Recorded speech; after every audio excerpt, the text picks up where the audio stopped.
माझ्या महाराष्ट्रातील बांधवांनो, भगिनींनो आणि मातांनो, नमस्कार. जय महाराष्ट्र. सर्वप्रथम मी आपल्याला गुढीपाडव्याच्या शुभेच्छा देतो. आजपासून आपलं नवीन वर्ष सुरू होतं आहे. खरं म्हणजे या शुभेच्छा आज सकाळीच मी आपल्याला दिलेल्या आहेत, पण प्रत्यक्ष आज आत्ता भेटून पुन्हा एकदा शुभेच्छा देतोय. गेल्याही वर्षी आपण गुढीपाडव्याच्या शुभेच्छा दिल्या होत्या आणि त्या सुमारास साधारणतः एक आपण अशी आशा व्यक्त केली होती, एक प्रार्थना केली होती की पुढचा गुढीपाडवा जो आहे म्हणजे आजचा, हा कोविडमुक्त वर्षाची सुरुवात करणारा असू दे. मधल्या काळामध्ये तशी परिस्थिती नक्की आपण निर्माण केली होती. त्याचं श्रेय मी आपल्या शासकीय यंत्रणा म्हणजे मग डॉक्टर्स, आरोग्य कर्मचारी, पोलीस वगैरे, महसूल यांच्या बरोबरीने आपल्याला सुद्धा त्याचं श्रेय देतो आहे. साधारणतः डिसेंबर, जानेवारी, फेब्रुवारीपर्यंत आपण कोविडवरती चांगलं नियंत्रण मिळवलं होतं. मग गेल्या वर्षीचा गुढीपाडवा म्हणजे साधारणतः हाच काळ आणि या वर्षीचा याच्यामध्ये नक्की फरक काय झालेला आहे? फरक खूप झालेला आहे.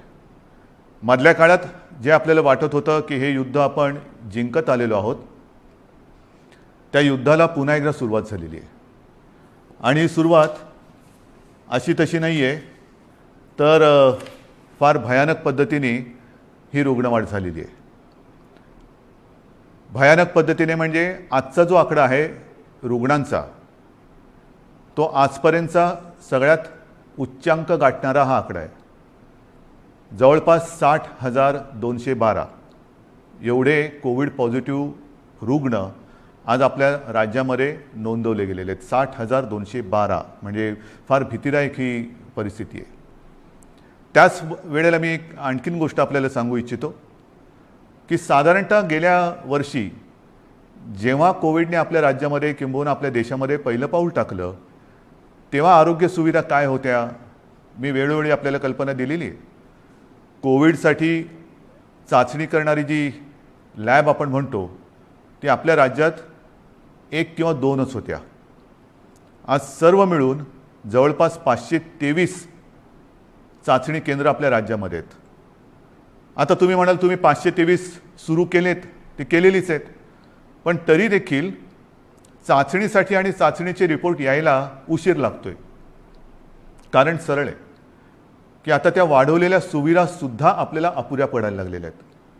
प्रत्येक गोष्टीची एक क्षमता असते, त्या क्षमतेपेक्षा अधिक भार जर कोणत्याही यंत्रणेवरती पडला किंवा टाकला तर साहजिकच आहे काही काळ हे असं चालत राहील आणि मग काही काळानंतर ती यंत्रणा कोलमडून पडेल. आज आपल्या चाचणी केंद्रांवरती प्रचंड ओझं आलेलं आहे. रोजच्या रोज आपण चाचण्यांची संख्या वाढवतो आहोत. साधारणतः 85,000 करत होतो, ते आता 2.25-2.5 लाखापर्यंत गेलेले आहे. अजूनही वाढवतो आहोत. मुंबईमध्ये सुद्धा आपण खूप वाढ केलेली आहे. कोविड केअर सेंटर्स गेल्या वेळेला साधारणतः 2600 होते, 2665, आता 4000च्या आसपास आपण केलेले आहेत. बेड्सची संख्या वाढवलेली आहे. बेड्ससुद्धा मी बघतो इकडे की गेल्या वेळेला किती होते, गेल्या वेळेला साधारणतः 3.25 लाख होते, आता 3.5 लाखाच्या वरती गेलेले आहेत. म्हणजे याच्यामध्ये सगळे आले, आयसोलेशन बेड्स आले, व्हेंटिलेटरचे आले, साधारणतः मध्यम लक्षणाचे आले, सगळेच. पण आता या सुविधांवरती भार यायला लागलेला आहे. मधल्या काळात आपल्याला कल्पना आहे की आपण MPSC 10वी आणि 12वी या विद्यार्थ्यांच्या आयुष्याची खेळ व्हायला नको म्हणून ह्या परीक्षा आपण पुढे ढकललेल्या आहेत. या परीक्षा आपण पुढे ढकलू शकलो. कोविडची लाट कमी झाल्यानंतर ते आपण घेऊ शकतो, पण आपली जी परीक्षा सुरू आहे ती परीक्षा मात्र आपण पुढे ढकलू शकत नाही. माझे तर म्हणणे लवकरात लवकर त्याच्यामध्ये आपल्याला उत्तीर्णच व्हावं लागेल, व्हावंच लागेल. आज चहूबाजूने आपल्यावरती दडपण येते, ऑक्सिजनची कमतरता जाणवते. मी मुद्दामून आपल्याला हे सांगतोय याचं कारण की मी गेले काही दिवस समाजातील प्रत्येक घटकाला सोबत घेण्याचा प्रयत्न करतो आहे, त्यांच्याशी चर्चा संवाद करण्याचा प्रयत्न करतो आहे, सगळ्यांचं एकमत करण्याचा प्रयत्न करतो आहे. साहजिकच आहे मतमतांतरही असणारच, पण ही मतमतांतरं किती काळ आपण चर्चा करत बसायची, चर्चा चर्चा चर्चा, निष्पन्न काहीच नाही. हे आता परवडणारं नाही आहे. कारण हा जो कालावधी आहे, हा जो वेळ आहे, हा एकदा जर का आपल्या हातातून निघून गेला तर मग आपल्या मदतीला कोणी येऊ शकणार नाही. आणि ही सगळी परिस्थिती आता मी जी तुम्हाला सांगतो आहे, साधारणतः आज आपल्या राज्यामध्ये 1200 मेट्रिक टन ऑक्सिजनचं उत्पादन दर दिवशी होतं. 1200 मेट्रिक टन. आजच्या घडीला आपण 100% ऑक्सिजनचा वापर हा पूर्णपणे आरोग्य सुविधांसाठी, म्हणजे ज्यांना कोविडमध्ये ऑक्सिजनची आवश्यकता आहे, प्राणवायू, त्यांच्यासाठी वापरतो 100%. आणि हा वापर जर 1200 मेट्रिक टन आपला रोजचा उत्पादनाचा आकडा मी आपल्याला सांगितला, तर साधारणतः आजच आपण 950 ते 1000 टन प्रतिदिन एवढा ऑक्सिजन कोविड रुग्णांसाठी वापरतो आहोत. म्हणजे किती आपण काठोकाठ आलो ते बघा. बेड्स मिळत नाही आहेत, ऑक्सिजन आत्ता अपुरा पडायला लागलेला आहे. रेमडेसिवीर औषधांची प्रचंड मागणी वाढलेली आहे. रेमडेसिवीरचं सुद्धा मधल्या काळामध्ये मागणी एकदम खाली गेली आणि ती खाली गेल्यानंतर कंपन्यांनी उत्पादन जवळपास कमी केलं किंवा ना थांबवलं. अचानक मागणी वाढली आणि मागणी वाढल्यानंतर हे औषध पुन्हा तयार करायला साधारणतः त्याला, हे त्यांच्या शब्दात जे मला थोडंफार कळतं आहे, समजतं ते मी तुम्हाला सांगतो आहे, की ते औषध मॅच्युअर व्हायला 2 ते 3 आठवडे लागतात. आता तेवढा कालावधी त्याला द्यावा लागतो. आत्ता हळूहळू हा पुरवठा आपल्याकडे सुरू झालेला आहे. आपण ही औषधं कुठेही कमी पडू देणार नाही. जिथून मिळतील तिथून आपण घेतो आहोत. ऑक्सिजनसुद्धा मी मुद्दामून आपल्याला हा नकाशा आपल्यासमोर दाखवतो आहे. केंद्राकडे आपण विनंती केलेली आहे. एक 4-5 दिवसापूर्वी माननीय पंतप्रधानांसमवेत जी व्हिडिओ कॉन्फरन्स झाली, त्या व्हिडिओ कॉन्फरन्समध्ये सुद्धा ही परिस्थिती मी त्यांना सांगितली. साहजिकच आहे, पंतप्रधान आहेत, त्याच्यामुळे मी काही वेगळं सांगण्याची आवश्यकता नाही. रोजच्या रोज त्यांच्याकडे हा अहवाल जातो आहे. रुग्णसंख्या किती आहे, एकही रुग्णसंख्या किंवा मृत्यू आपण लपवत नाही आहोत, हे तर तुम्हाला पहिल्यापासून माहिती आहे. पारदर्शकपणाने सगळ्या गोष्टीला तोंड देतो आहोत, धाडसाने तोंड देतो आहोत, हे महत्त्वाचं आहे. काही लपवत नाही आहे. आणि म्हणून मी त्यांना विनंती केली की पंतप्रधान महोदय, की आम्हाला आत्ताची जी काय परिस्थिती आहे ती पाहिल्यानंतर येत्या काही काळामध्ये ऑक्सिजनची आवश्यकता लागणार आहे. आमच्या इथे जे कारखाने आहेत किंवा जे उद्योग आहेत त्यांना मी विनंती केलेली आहे, त्यांनी तसं कबूल केलेलं आहे. त्यांच्या क्षमतेप्रमाणे ते आपल्याला ऑक्सिजन द्यायला त्यांनी सुरुवातही केलेली आहे. पण तरी देखील आपल्याला अधिकचा जो ऑक्सिजन लागणार आहे तो आम्हाला इतर राज्यातून आणण्यासाठी परवानगी द्या आणि ती वाहतूक सोयीस्कर होईल याच्यासाठी सुद्धा मदत करा. आता हे त्यांना सांगितल्यानंतर साधारणतः हा नकाशा बघा. ह्या नकाशामध्ये कुठून कुठून ऑक्सिजन आणण्यासाठी आपल्याला त्यांनी परवानगी दिलेले ते आपल्याला कळेल. विशेषतः ही जी राज्य आहेत ईशान्येकडची, ही किती हजार किलोमीटरवरती आहेत, किती शेकडो किलोमीटरवरती. म्हणजे इतर राज्यातून जर का ऑक्सिजन आणायचं झाला तर त्यालाही यायला किती वेळ लागणार आहे हे सुद्धा आपल्याला माहिती असणं गरजेचं आहे. म्हणजे हा एकदम शेवटचा जो आहे पश्चिम बंगालमधला आहे, तो 1300 किलोमीटरवरती. म्हणजे असे खूप काही शेकड्यापासून, म्हणजे काही आपल्या राज्यात आहेत, परंतु इतर राज्यांमध्ये सुद्धा जे कारखाने किंवा ऑक्सिजन उत्पादक आहेत त्यांच्याकडनं आपल्याकडे ऑक्सिजन यायला रस्त्याने आणि रोजचा किती येणार, किती आणणार, सुरळीत पुरवठा आपल्याला पाहिजे. आणि त्याच्यासाठी मी माननीय पंतप्रधानांना काही विनंत्या करतो आहे. त्या बाकीच्या तर मी आपल्याकडे सांगतोच, पण एक विनंती मी त्यांना करतो आहे, ज्याच्याबद्दल मी अधिकृत पत्र पण लिहितो आहे, की ही रस्त्याने आता ऑक्सिजन आणेपर्यंत आमच्याकडे फार विचित्र परिस्थिती निर्माण झालेली आहे. मला कल्पना नाही असं करता येणं शक्य आहे का. असेल तर आपल्याला लष्करी तज्ज्ञांची मदत घेऊन जर हवाई वाहतुकीने आमच्याकडे ऑक्सिजन आणू शकलो आपण आणि आणू शकत असू तर कृपा करून आम्हाला नुसती परवानगी नाही तर एअरफोर्सला सांगून आम्हाला मदत करायचे तसे आदेश द्या. एवढी निकड आता आपल्याला ऑक्सिजनची लागलेली आहे. कारण तुम्हाला मी हा नकाशा दाखवला, आपल्याकडनं टँकर जाणार, तिकडनं ते भरणार, त्याच्याकडनं ते आपल्याकडे येणार. कदाचित तिथे जरी टँकर्स मिळाले तरी तिथे ते टँकर भरले जाणार आणि आपल्याकडे येणार. पुन्हा इकडे आणून एका वेळेला किती आणणार, आणखीन ऑक्सिजन लागणार. मग रोजची ही वाहतूक आपल्याला सुरू ठेवावी लागणार. रोज आपल्याला ऑक्सिजनचा हा पुरवठा लागणार आहे, रोज आपल्याला रेमडेसिवीरचा पुरवठा लागणार आहे. आणि ही सगळी परिस्थिती बघितल्यानंतर मग मात्र आपल्याला ही आपत्कालीन परिस्थिती आहेच ही धरून हवाई वाहतुकीने लष्कराच्या मदतीने सुद्धा जर करता येणं शक्य असेल तर कृपा करून तशी मदत आम्हाला करावी अशी विनंती मी आपल्या माध्यमातून सुद्धा म्हणजे आता या फेसबुक लाईव्हच्या माध्यमातून आणि मी स्वतः व्यक्तिगत फोनही करीन आणि पत्रसुद्धा लिहितो आहे. तर ही एक मागणी आहे. तसंच आणखीन एक दोन मागण्या ज्या मला काही वर्गाने केलेल्या आहेत त्यासुद्धा मी वाचूनच दाखवतो की साधारणतः मार्च महिन्यामध्ये GSTचा परतावा दाखल करण्याची मुदत असते. ती मुदत लघु आणि मध्यम उद्योजकांसाठी आणखीन 3 महिन्यांनी वाढवावी अशी मी विनंती माननीय पंतप्रधानांना करतोय की आता हे सगळे संकटातच आहोत आपण. हे संकट ही आपत्ती आहे. या आपत्तीमध्ये आपणच यांना सांभाळून घ्यायला पाहिजे. कारण इतर वेळेला अर्थचक्र चालवणारी हीच लोक आहेत. धंदे राहिले पाहिजेत, रोजीरोटी राहिली पाहिजे, नाहीतर मग जगायचं कशासाठी. तर त्यांना थोडासा एक आधार देण्यासाठी GSTचा जो एक परतावा आहे तो त्याला 3 महिन्यांनी तरी किमान मुदतवाढ द्यावी अशी मी माननीय पंतप्रधानांना विनंती करतो आहे.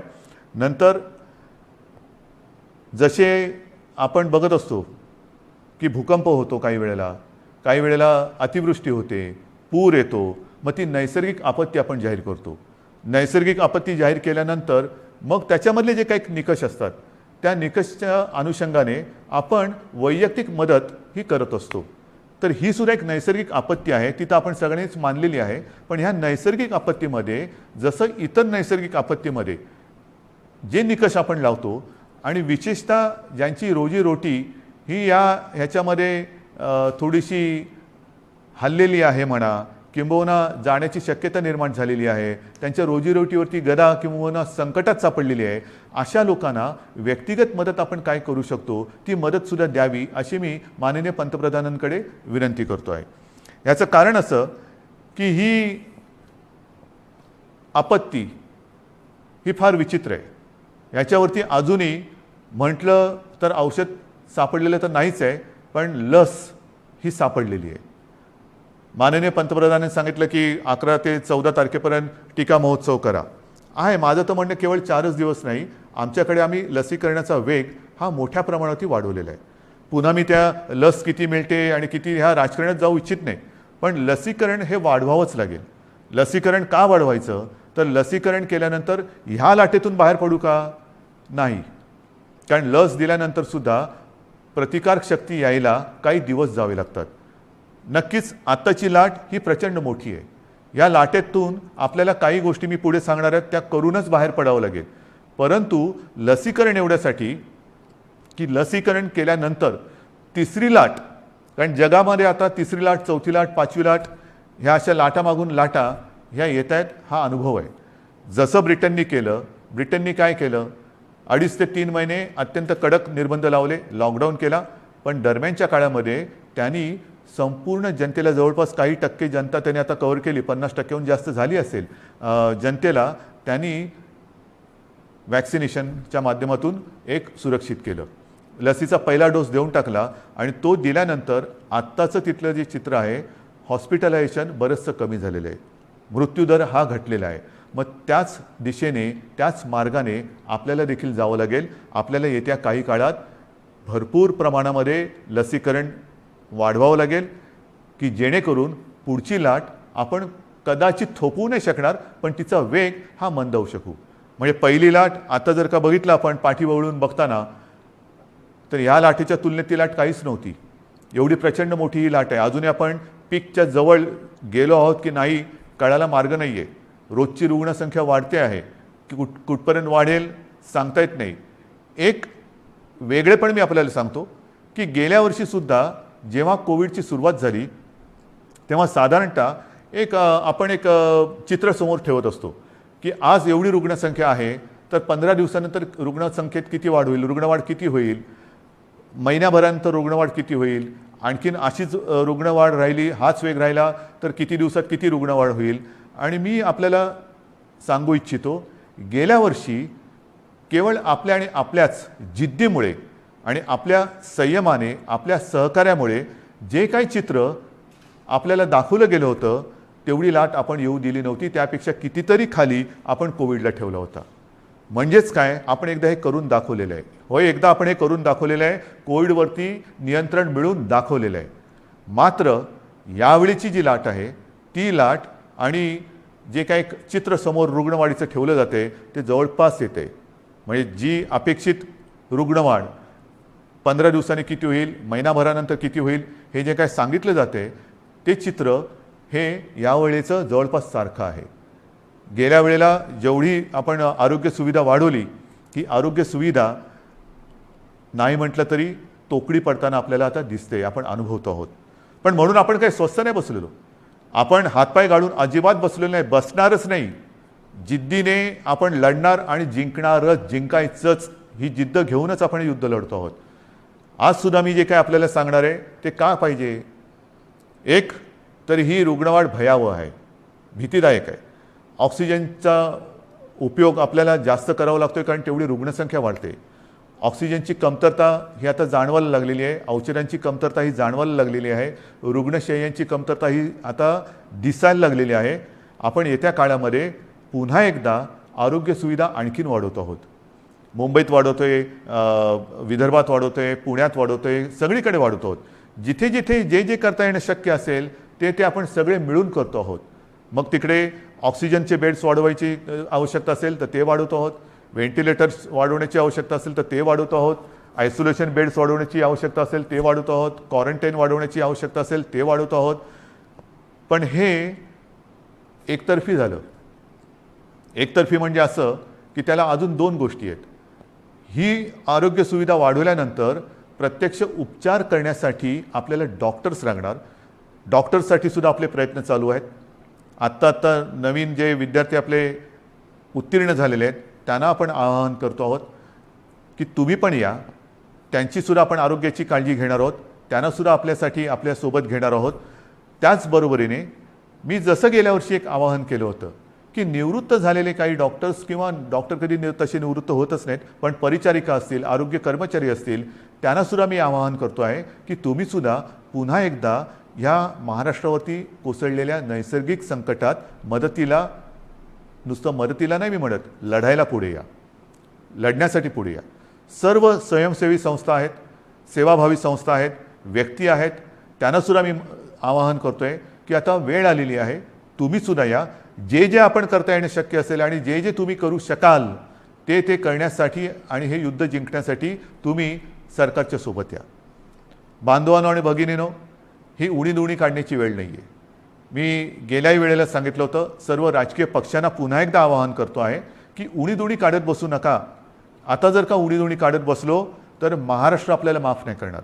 राजकारण आपण वृत्तपत्रात वाचलं की माननीय पंतप्रधानांच्या समवेत झालेल्या व्हिडिओ कॉन्फरन्समध्ये सुद्धा मी त्यांना हीच विनंती केली की देशातील सर्व प्रमुख राजकीय नेत्यांना एकत्र बोलून व्हिडिओ कॉन्फरन्सच्या माध्यमातून सर्वांना सांगा की आत्ता राजकारण बाजूला ठेवा.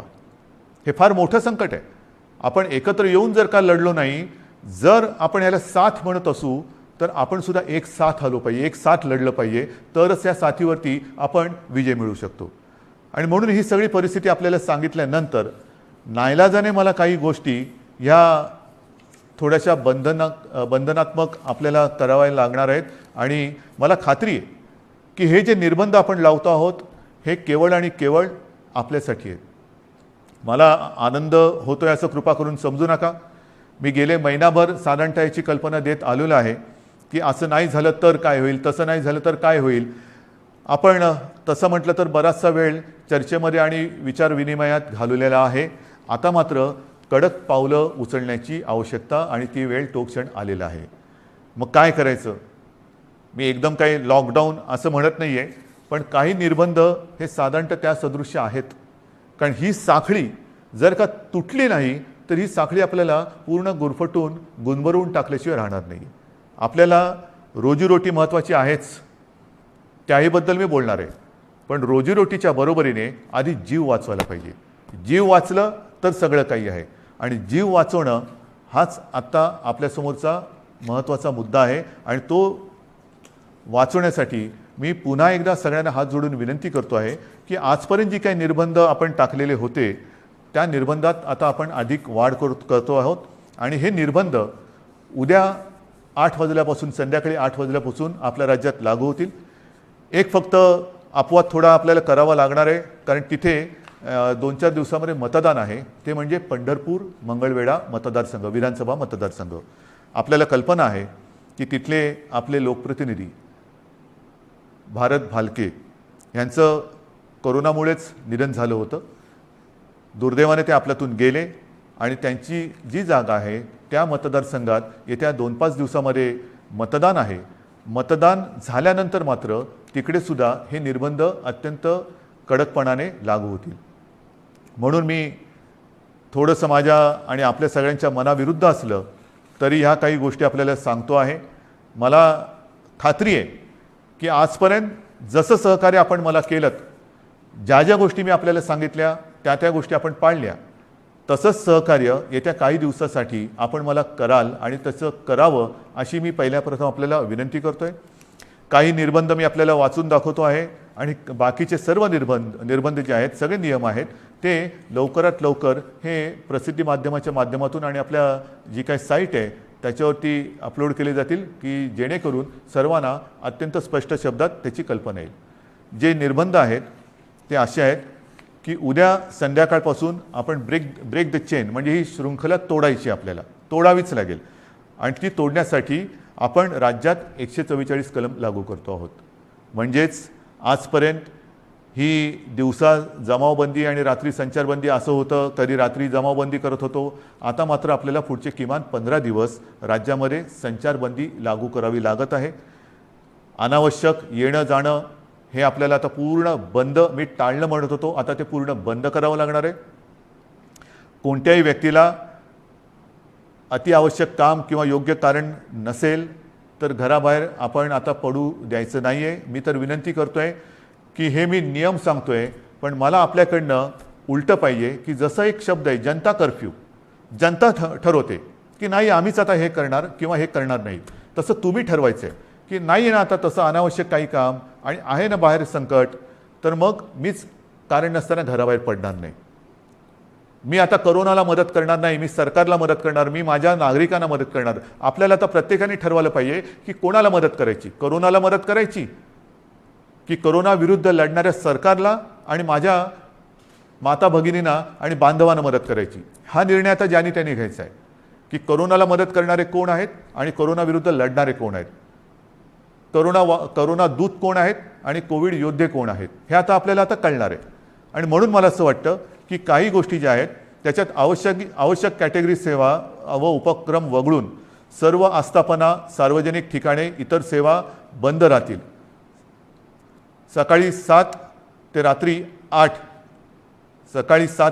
8 ह्या काळामध्ये आपण अत्यावश्यक सेवा ज्या आहेत त्या चालू ठेवणार आहोत. एक गोष्ट मी मुद्दामून सांगतोय की आपण सार्वजनिक वाहतूक व्यवस्था बंद करत नाही आहोत, म्हणजे लोकल्स बंद करत नाही आहोत, बस सेवा बंद करत नाही आहोत.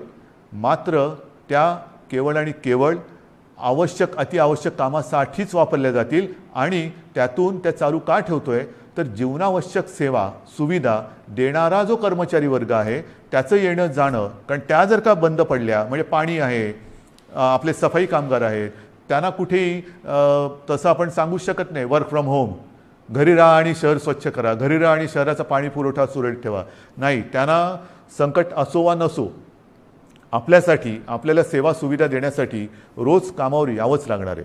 आणि म्हणून त्यांची ये जा ही सुलभतेने व्हावी म्हणून आपण पब्लिक ट्रान्सपोर्ट हे चालू ठेवतो आहोत.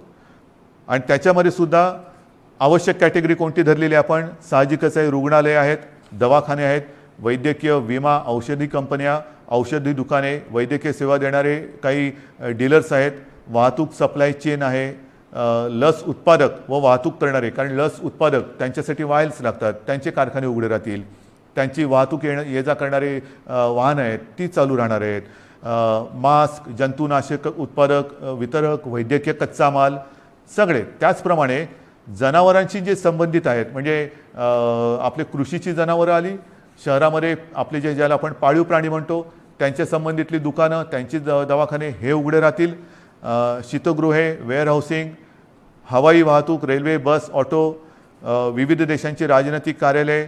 नंतर तोंडावरती पुन्हा पावसाळा आलेला आहे, एप्रिल तर अर्धा गेला, येत्या 1.5 महिन्यामध्ये पाऊस येणार. पावसाळ्याची जी काही कामं आहेत ती पावसाळी पूर्वच करावी लागतात. तर ती पावसाळ्यासाठीची पावसाळीपूर्वीची जी कामं आहेत ती सगळी चालू राहतील. त्याच्यानंतर बँक्स, रिझर्व्ह बँक इंडिया आणि त्यांच्याशी संबंधित सगळे सेबीने मान्यता दिलेली कार्यालय आहे, दूरसंचार सेवा व त्यांच्याशी संबंधित देखभाल व दुरुस्ती करणारे ह्या सगळ्या गोष्टी, ई कॉमर्स असेल, ह्या सगळ्या आहेत. त्याच्यानंतर अधिस्वीकृतीधारक पत्रकार, त्यांनासुद्धा आपण यातनं त्यांना मुभा दिलेली आहे जाण्या येण्याची. पेट्रोल पंप चालू राहतील, पेट्रोलियम उत्पादन आहेत, कार्गो सेवा, डेटा सेंटर्स, IT सेवा, शासकीय व खाजगी सुरक्षा मंडळं, ह्या सगळ्या गोष्टी ह्या आपण चालू ठेवतो. हे आहेत, बऱ्याच गोष्टी आहेत. त्याची संपूर्ण मी आता वाचत नाही आहे, पण ह्या गोष्टी ह्या प्रसिद्धी माध्यमाच्या माध्यमातून आपल्याकडे येतील, त्याबरोबर आता अपलोड पण केल्या जातील. तेवढ्या आणि तेवढ्याच चालू राहतील. बाकीची कृपा करून मी आपल्याला विनंती करतो आहे की ह्या सेवा किंवा इतर काही आपली वाहतूक आहे ती बंद राहणार आहे.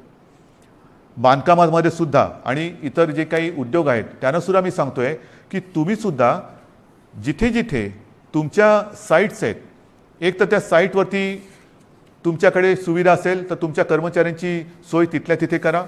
त्यांना उगाचच तिथून त्यांच्या घरी, त्यांच्या घरातून तिथे, म्हणजे कोविडची ये जा जशी व्हावी तशी त्यांची ये जा होऊ देऊ नका. त्यांच्या माध्यमातून कुठे कोविड पसरू देऊ नका. त्यांच्या आरोग्याची खबरदारी घ्या. जर का करायची तुमच्या कॅम्पसमध्ये सुविधा नसेल, पण काही उद्योग असे आहेत की त्यांनी त्यांच्या कर्मचाऱ्यांची एक वसाहतच वसवलेली आहे, ठीक आहे, तो कारखान्यात येईल, तिथून त्याच्या वसाहतीत जाईल, तिथून पुन्हा इकडे. एवढ्यापुरतं वाहतुकीची व्यवस्था तुम्ही करू शकत असाल तर तुमचा उद्योग चालू ठेवायला काही हरकत नाही आहे. आपल्याला अनावश्यक सगळ्या गोष्टी, सगळी ये जा ही थांबवायची आहे. म्हणून कृपा करून अनावश्यक गोष्टी ज्या आहेत त्या टाळायला पाहिजे. आता हॉटेल्स, रेस्टॉरंट यांनासुद्धा आपण त्यांच्यावरती पूर्वीप्रमाणेच निर्बंध असतील आणि टेक अवे व होम डिलिव्हरी एवढंच करता येईल. कर्मचाऱ्यांना लसीकरण आता हे बंधनकारक आहे. रस्त्यावरच्या खाद्य विक्रेत्यांना सुद्धा त्यांना आपण का परवानगी देतोय की अनेक गोरगरीब असे आहेत की ज्यांच्याकडे एकेका खोलीत ते 5-5, 7-7, 8-8 लोक राहतात. एका खोलीत एवढे लोक राहतात, त्यांच्याकडे स्वयंपाकघराची सोय नाही, मग बाहेर त्यांना खावं लागतं. आणि मग ते खाणार कुठे? जर रेस्टॉरंट्स आणि इतर ज्या काही गोष्टी आहेत त्यांना आपण टेकअवे घरी पार्सल नेण्यासाठी परवानगी देत असू, तर रस्त्यावरच्या खाद्य विक्रेत्यांना सुद्धा सकाळी 7 ते रात्री 8 ह्या वेळेमध्ये तिथल्या तिथे नाही, त्यांनी सुद्धा ते पॅक करून जो कोणी गोरगरीब येईल त्याला ते देण्याची व्यवस्था करावी. आपल्याला गर्दी टाळायची आणि अनावश्यक वाहतूक तर नाहीच पाहिजे. ह्याच्यामध्ये आवश्यक सेवेसाठी लागणारे उत्पादन करणारे उद्योग हे पूर्ण क्षमतेने चालू ठेवण्यात येतील आणि या उत्पादनांची निर्यात करणारे उद्योगसुद्धा चालू ठेवण्यात येतील. आपल्याला या सगळ्या गोष्टींची मी कल्पना देतो आहे. आता हे झाल्यानंतर काही गोष्टी अशा आहेत की बाबा हे सगळं तुम्ही निर्बंध सांगितले, मग आमच्यासाठी तुम्ही काय करणार? रोजीरोटीचं काय? मी मगाशी आपल्याशी बोलताना बोललो की माननीय पंतप्रधानांना आपण सांगतो की नैसर्गिक आपत्तीत व्यक्तिगत लाभ जसे आपण देऊ शकतो त्या अनुषंगाने काही लाभ ह्या नैसर्गिक आपत्तीत द्यावे अशी माझी विनंती आहे. मात्र राज्य सरकार म्हणून अन्न सुरक्षा जी आपली योजना आहे त्या योजनेअंतर्गत जे सगळे लाभार्थी आहेत या लाभार्थ्यांना प्रति व्यक्ती 3 किलो गहू आणि 2 किलो तांदूळ याप्रमाणे 1 महिना आपण आता मोफत धान्य देणार आहोत पुढच्या 1 महिन्यासाठी. म्हणजे कुठेही आपण त्यांची कदाचित रोजी ही मंदावली असेल पण रोटी थांबू देत नाही आहोत. त्यांच्यासाठी अन्नधान्याची व्यवस्था आपण करतो आहोत आणि याच्यामध्ये नोंद केलेले जे आपल्याकडे लाभार्थी आहेत त्यांची संख्या साधारणतः 7 कोटी आहेत. म्हणजे 7 कोटी जे आपले नागरिक आहेत ह्या वर्गात मोडणारे त्यांना आपण पुढच्या महिन्यामध्ये म्हणजे आजपासून जेव्हापासून ही बंधन उद्यापासून सुरू होतील 1 महिना प्रत्येकी 3 किलो गहू आणि 2 किलो तांदूळ याप्रमाणे 1 महिना मोफत आपण धान्य देणार आहोत. तसंच आपल्याला सर्वांना कल्पना आहे सरकार आल्यानंतर आपण 10 रुपयात शिवभोजन थाळी ही गोरगरिबांसाठी सुरू करण्याची योजना जाहीर केली. ती जाहीर केली, योजना सुरू झाली आणि कोविड आला. मग काय करायचं? तर ही योजना कोविड आल्यानंतर आपण 10 रुपयाची जी एक शिवभोजन थाळी होती ती 5 रुपयावरती आणली आणि साधारणतः मी तोही आकडा सांगितलेला आहे. आतापर्यंत काही कोटी लोकांनी ह्या थाळीचा लाभ घेतलेला आहे. आता आपण ही शिवभोजन योजना जी आहे ही जी थाळी आहे ती 10 रुपयाची थाळी आपण 5 रुपयात केली होती. आता पुढचा 1 महिना शिवभोजन आपण मोफत देणार आहोत. 2 लाख थाळ्या जवळपास आपण रोज देतो. ह्या 2 लाख थाळ्या म्हणजे हे शिवभोजन आपण हे मोफत देणार आहोत गोरगरिबांसाठी. म्हणजे सांगतात ना की तुम्ही लॉकडाऊन करताय पण रोजीरोटीचं काय, तर रोजी थोडीशी मंदावणार आहे. मी पुन्हा एकदा सांगतो, मला कल्पना आहे, पण रोटी कुठे आपण थांबू देत नाही. ही संपूर्ण व्यवस्था, हा सगळा जो काय मी भार नाही म्हणत, हे कर्तव्य जे आहे ते कर्तव्य आपलं सरकार हे समर्थपणाने सांभाळणारच.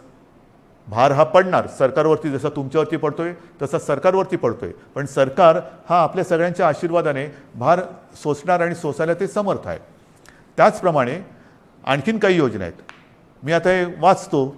संजय गांधी निराधार योजना श्रावणबाळ आणि केंद्र पुरस्कृत इंदिरा गांधी राष्ट्रीय वृद्धापकाळ निवृत्ती वेतन योजना, इंदिरा गांधी राष्ट्रीय विधवा निवृत्ती वेतन, इंदिरा गांधी राष्ट्रीय दिव्यांग निवृत्ती वेतन योजना, या 5 योजनेतील लाभार्थ्यांना 2 महिन्यांकरता प्रत्येकी 1000 रुपये आर्थिक सहाय्य आपण आगाऊ देतो आहोत. म्हणजे आधी देतो आहोत, नंतर नाही, आत्ता आधी देतो आहोत. आणि ह्याचे साधारणतः लाभार्थी हे किमान 35 लाख आहेत. म्हणजे वरती मी जसं सांगितलं तुम्हाला की दारिद्र्य रेषेखालील कुटुंब आहेत, काही निराधार महिला आहेत, वयोवृद्ध आहेत, दिव्यांग आहेत, असंघटित क्षेत्रातील नागरिक आहेत, कामगार आहेत, रिक्षाचालक आहेत, आदिवासी समाज, यांच्यासाठी आपण 3 किलो गहू आणि 2 किलो तांदूळ ही योजना जाहीर केली. शिवभोजन आपण पुढचा महिनाभर मोफत देतो आहे. त्याच्यानंतर आता ह्या योजना त्याच्यात जो 1000 रुपयांचा जो देणं असतं आपण ते आगाऊ देतो आहोत आणि त्याच्यात 35 लाख लोक आपण त्यांना एक नाही म्हटलं तरी आधार देतो आहोत.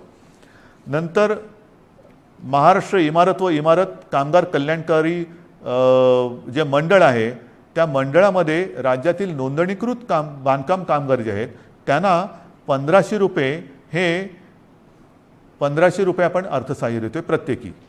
म्हणजे त्याच्यामध्ये साधारणतः 12 लाख पुन्हा लाभार्थी आहेत जे आपल्याकडे नोंदणीकृत आहेत. हे 1500 रुपये आपण त्या बांधकाम वर्गातील कामगारांना देतो आहे. घरेलू कामगार, आता हा एक वेगळा आपण हे करतोय. घरेलू कामगार जे नोंदणीकृत घरेलू कामगार आहेत त्यांच्यासाठी सुद्धा आपण एक निधी देतो आहोत. म्हणजे हा सुद्धा एक मोठा वर्ग आहे तसा, जो नोंदणीकृत आहे त्यांना आपण हा निधी देतो आहोत. त्याच्यानंतर आता पुन्हा तळहातावरती पोट हे ज्यांचं आहे तोच हा वर्ग आहे. त्याच्यामध्ये आणखीन थोडा वर्ग बाकी आहे, तो म्हणजे अधिकृत फेरीवाले. अधिकृत फेरीवाले आहेत. या फेरीवाल्यांसुद्धा आपण एका वेळचे 1500 रुपये प्रत्येकी देतो आहोत.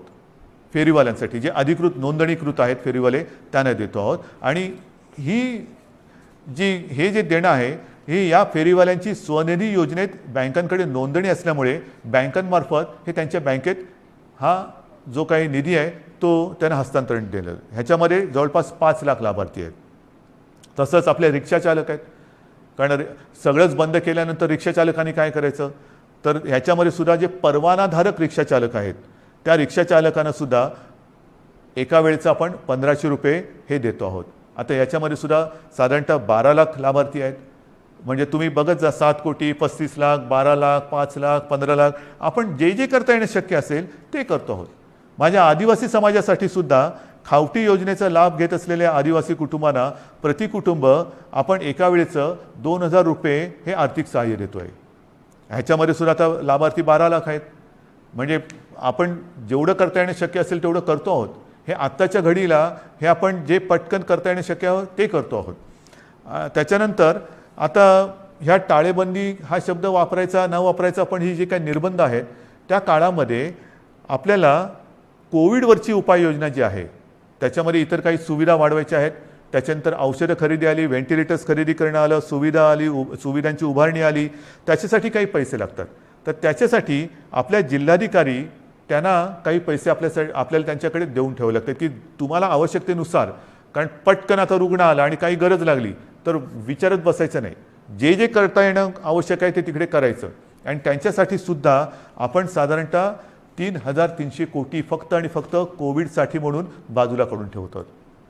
म्हणजेच काय की आपण हा सगळा जर का एक आढावा घेतला तर ढोबळमानाने हे सगळं आपण करण्यासाठी जवळपास 5400 कोटी रुपये आपण हे विविध ज्याला आधार देतो म्हणतो, तुम्ही नुसती मदत नाही पण एक आधार देण्यासाठी आणि कोविड वाढू नये वाढलाच तर औषधोपचारासाठी सुविधांसाठी म्हणून आपण एवढा एक निधी बाजूला काढून ठेवतो आहे.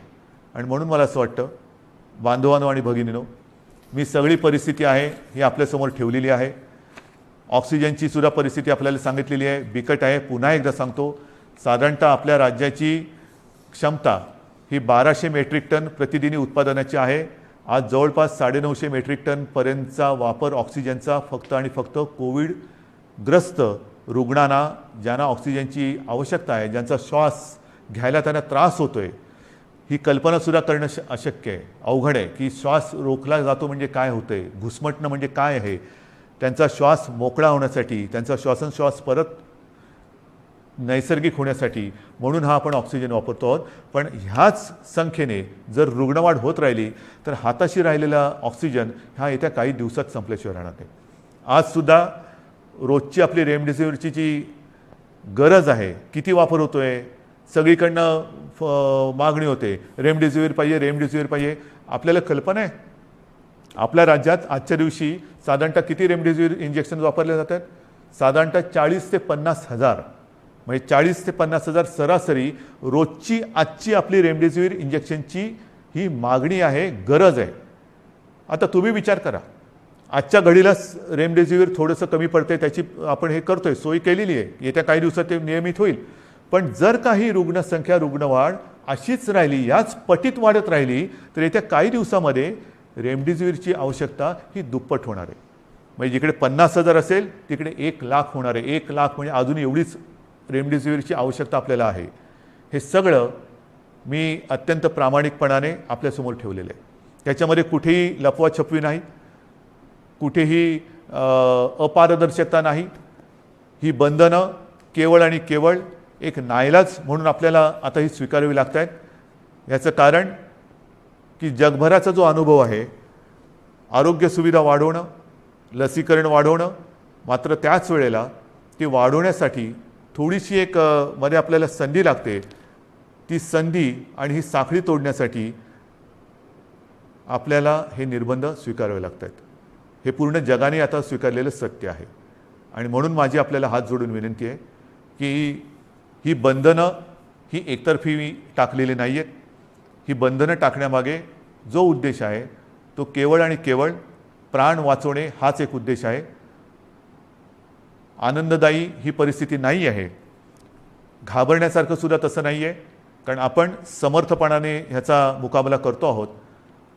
आजपर्यंत जे सहकार्य आपण मला केलं, जसं मला आपल्या कुटुंबातील एक आपण मानता, त्याच तळमळीने आणि त्याच प्रेमाने आणि त्याच आपुलकीने माझ्यावरती मी पुन्हा सांगतो, टीका करणारे किती करत असले तर त्या टीकेची पर्वा न करता आपल्याशी जी माझी बांधिलकी आहे त्या बांधिलकीला स्मरून आणि तिला जागून मी केवळ आणि केवळ माझ्या राज्याच्या, माझ्या माता भगिनींच्या, माझ्या बांधवांच्या हितासाठी ही निर्बंध आपल्यावरती थोडीशी लादत आहे. कृपा करा, न चिडता, न रागावता, समजून घेऊन सहकार्य करा आणि ही लढाई जिंकायला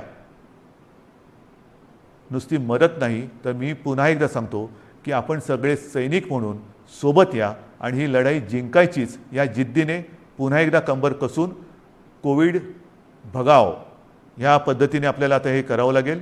आजपर्यंत जसं सहकार्य केलं तसंच सहकार्य यापुढेही अपेक्षित आहे. सर्वांना धन्यवाद देतो. जय हिंद, जय महाराष्ट्र.